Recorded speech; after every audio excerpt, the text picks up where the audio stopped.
مسلموں کے بارے میں فرماتا ہے اولئک هم شر البریہ، وہی تمام مخلوق میں سب سے بدتر ہیں۔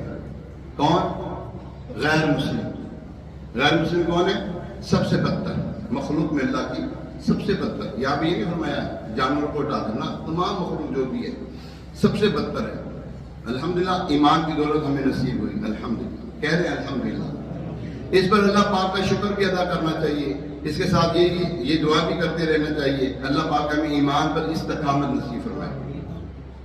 اللہ اکبر۔ تو بس رہنا سدا راضی، نہیں ہے تاب ناراضی، اللہ تو بس رہنا سدا راضی، نہیں ہے تاب ناراضی، تو ناخوش جس سے وہ برباد ہے تیری قسم مولا۔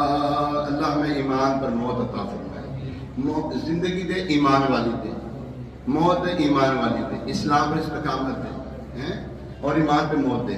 اللہ تبارک تعالیٰ ہمیں ان باتوں کو سمجھنے کی بھی توفیق عطا فرمائے۔ ایمان بہت بڑی دولت ہے یار، یقین کریں سب سے بڑا سرمایہ مسلمان کے پاس اس کا ایمان ہے۔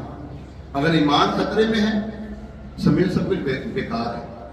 ایمان کو سنبھالنے کے لیے ایک بہترین طریقہ بتاؤں آپ کو، بہترین طریقہ دیکھیں یہاں پر دنیاوی طور پر ہم لاکر لیتے ہیں پیسے رکھنے کے لیے، قیمتی ڈاکومنٹس رکھنے کے لیے لاکرز لیتے ہیں۔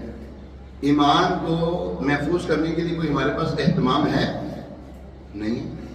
اچھا اس کا اہتمام کیا ہے؟ کسی اچھے ولی کامل کے ساتھ پیر کامل کے ذریعے مرید ہو جانا، یہ ایمان محفوظ ہو جاتا ہے اس سے، اس کے ذریعے پیر کامل کے ذریعے۔ ہاں وہ نہیں وہ جو سٹے لگاتے ہیں، چرس پیتے ہیں، بھنگ پیتے ہیں، نہ نماز کے نہ روزے کے ہیں، اور بس جناب وہ اپنے جو ہے نا خود بھی برباد ہو جاتے ہیں، اپنے مریدوں کو بھی برباد کر رہے ہیں جو پیچھے لگے ہوتے ہیں۔ متقی پرہیزگار، نماز نہ چھوڑتا ہو، داڑھی منڈا نہ ہو، ایک مٹھی سے بھی نہ کٹاتا ہو، خشکشی داڑھی نہ ہو۔ یہ ایک مٹھی پتہ کیا ہوتی ہے؟ یہ دیکھیں میں آپ کو دکھاتا ہوں۔ آپ نے تھوڑی کے نیچے یہ ہاتھ رکھنا ہے، تھوڑی کے نیچے آپ ہاتھ رکھیں، ایک مٹھی سے زیادہ الحمدللہ، یہاں پہ رکھیں ایک مٹھی سے زیادہ الحمدللہ، یہاں پہ رکھیں ایک مٹھی سے زیادہ الحمدللہ، چاروں طرف چو پاسے تسی ہاتھ پھیرو نہ تے مٹھی تو ود ہوئے ہے نا۔